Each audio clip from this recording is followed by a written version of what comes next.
So the whole gentle waves are emphasis in this work of art. An emphasis can also be used to draw attention to a large portion of a work. Sometimes an artist wants the emphasis to encompass a significant area, but not quite the entire surface like this work of art. So the large white shape with the pointy wood are emphasis in this work of art. So pretty much a large portion of emphasis. Now let's talk about the focal point. So everyone, what's the focal point?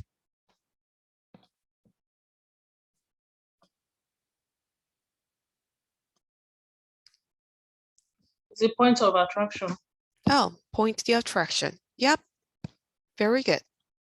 So yeah, so focal point is a specific spot to which one's attention to directed. Very good. An entire work, a broad area within a work of art, multiple areas and even specific points can be emphasized as focal point. An artist can emphasize focal points using line, implied line, value, color, like any of the elements of art. So this is a painting, The Fall of Icarus by Marc Chagall. Chagall was a Russian French artist during World Wars. In his painting, Chagall draws attention and illustrate a critical moment from Greek mythology. So everyone, look at this painting closer. So which part is the focal point? Icarus falling from the sky. Perfect, that's right. So Chagall's version, the Icarus, is the focal point, distinctly set apart from the light sky, not only by his position at the top and the center of the work, but also by the use of bold red,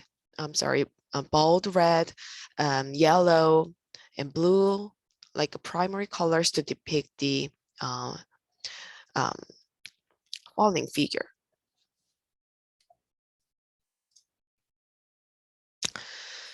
So now let's see the subordination. The opposite of emphasis is subordination, which means it is a less visually interesting area. So artists choose carefully which areas to emphasize or subordination in order to heighten the impact of their artworks. So now let's find the emphasis, focal point, and subordination in some examples. So everyone, let's look at this work of art as an example. So which part is emphasis portion in this painting? Can you find it? I want to say the person in the foreground. Very good. The front part, right? Yeah. Yes.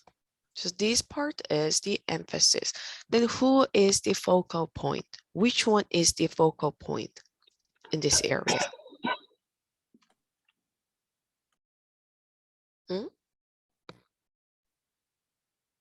The person. The man riding a horse with a man. Yep, it's the man. Very good. So here is the focal point. And how about the subordination? Which part is the subordination?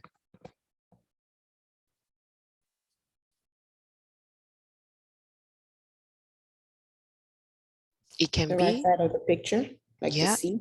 That's right. The sea, the background. Yes, the whole background is the subordination. Very good.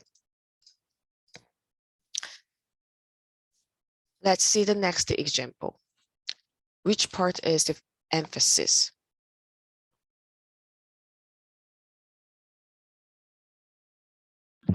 The man and the sun will give us something. Perfect. Then between them, who is the focal point? The child I playing in think the the car. child. Yes, the child, the little child is the focal point. Then where is the subordination?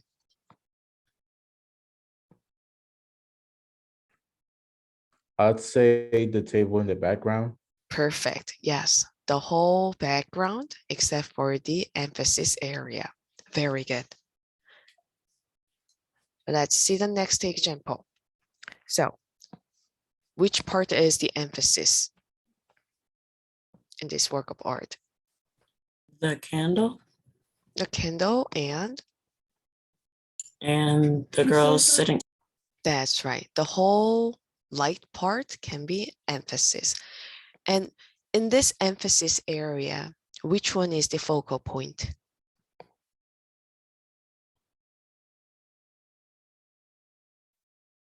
The candle. The candle and the lady. Yep. Very good. And how about the subordination? Which part is the subordination?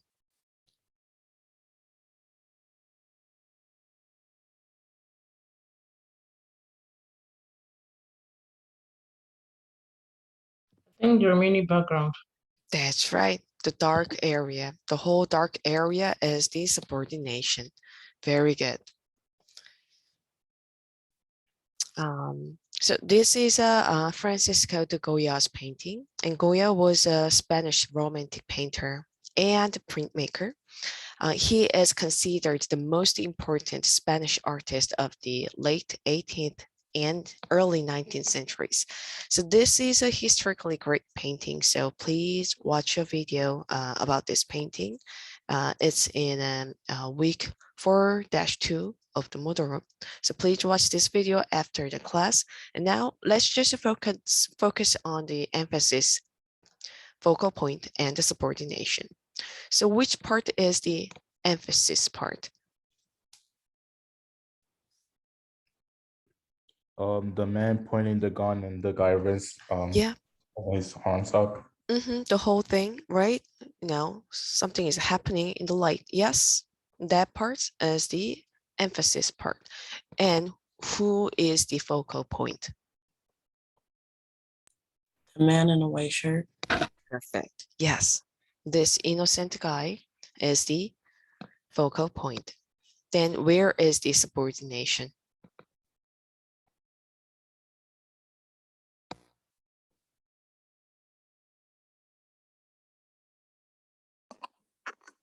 The background. The background, yes, the whole background, dark area, except for this emphasis part. Very good.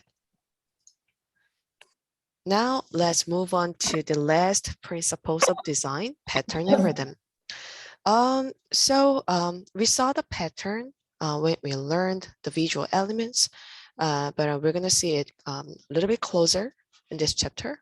So as you know, pattern is any decorative, repetitive motif or design in abstract ideas.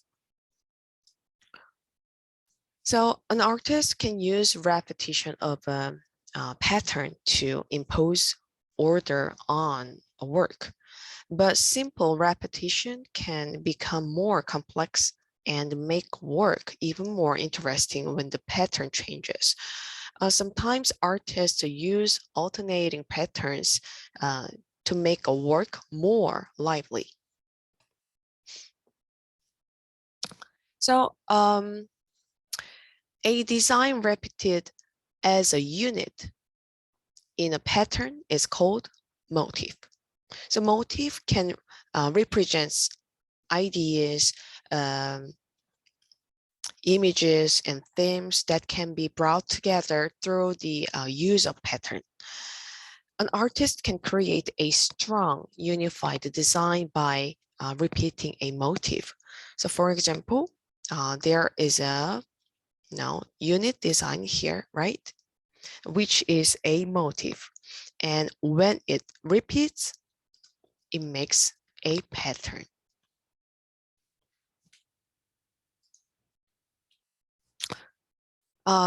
This is a chalk clothes painting, and chalk clothes uses motif, these little diamonds things are called motif. So to unify his paintings, so Close uses a repeated pattern of organic centric rings set into a diamond shape as the basic building blocks for his large compositions. So these motifs, which appear as abstract pattern when viewed closely, and visually solidify into realistic portraits of the model.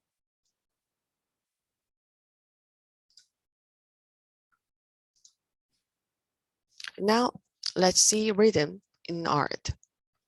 Rhythm is based in repetition and is a basic part of our world.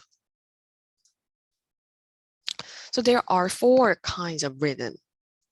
So first one is visual rhythm, and second one is simple repetitive rhythm, and the third one is progressive rhythm, and the last one is alternating rhythm. So let's see one by one. The visual rhythm depends on the repetition of accented elements, usually shapes like this. So literally show a rhythm in visual waves like this sculpture. And simple repetitive rhythm is a repetition by using the same shape, color, size, value, line, or texture over and over again.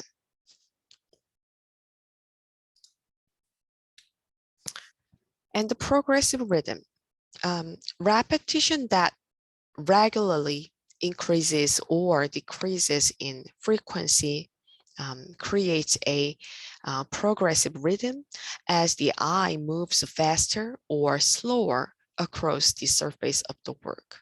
So for example, capturing slow motion of photograph, that is also progressive rhythm. And alternating rhythm, so artists can intertwine multiple rhythms until they become quite complex. The addition of alternation of rhythms can add unpredictability and visual excitement. So the idea of rhythmic structure helps us understand how artists divide visual space into different kinds of sections to achieve different kinds of effects. So in this painting, the artist instantly reminds us of the slow physical rhythms created by the brute strength of these beasts and the irregularity of the plowman's steps, as all of them, men and cattle, work together to turn the weighty soil. So the principles of design chapter is done, and we have a sketchbook project related to this chapter.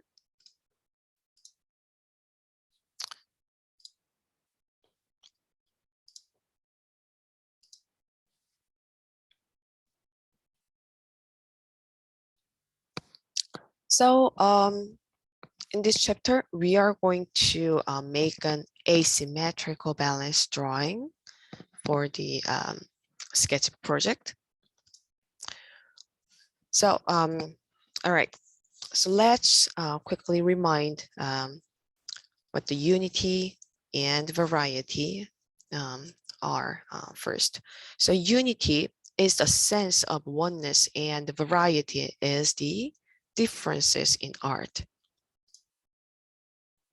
So all artworks includes unity and variety together. That was the point, right? And there are 3 types of unity: compositional unity, and conceptual unity, and gestalt unity. And we learned balance, right? Balance refers to an apparent heaviness or lightness of forms arranged in composition. So we saw symmetrical balance type and then asymmetrical balance. So symmetrical balance is the mirror image of shapes or forms on either side of an imaginary axial dividing line. And asymmetrical balance is two sides that do not correspond to one another in size, shape, and placement. So there are 6 types of asymmetrical balance we learned. So number 1, now large form is heavier than smaller form. And number 2, a dark form is heavier than the light form of the same size. And number 3, the textured form is heavier than the smooth form of the same size. And number 4, complex form is heavier than the simple form of the same size. And number 5, a more small forms can balance a large one. And number 6, a small dark form is can balance the large one. So we saw 6 types of asymmetrical balance types in the last meeting. So for this sketchbook project, you will need a sketchbook, pencil, eraser, and any color medium you have. And as usual, you can draw, you can do it like a hand drawing, or you can use drawing software application if you can.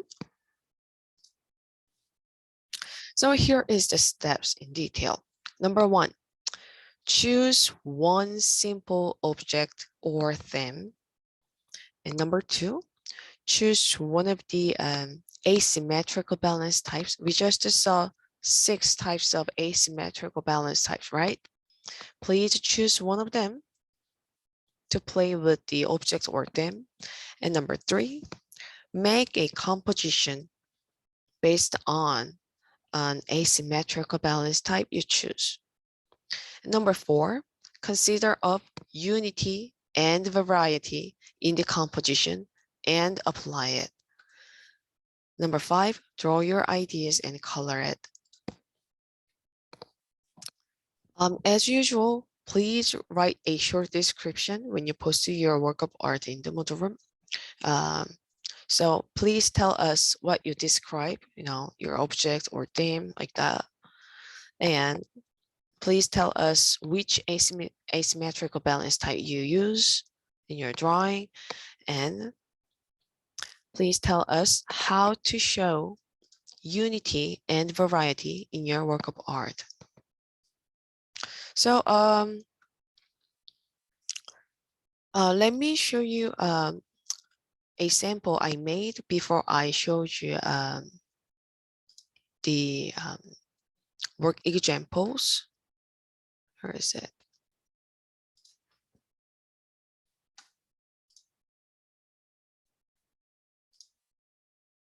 All right.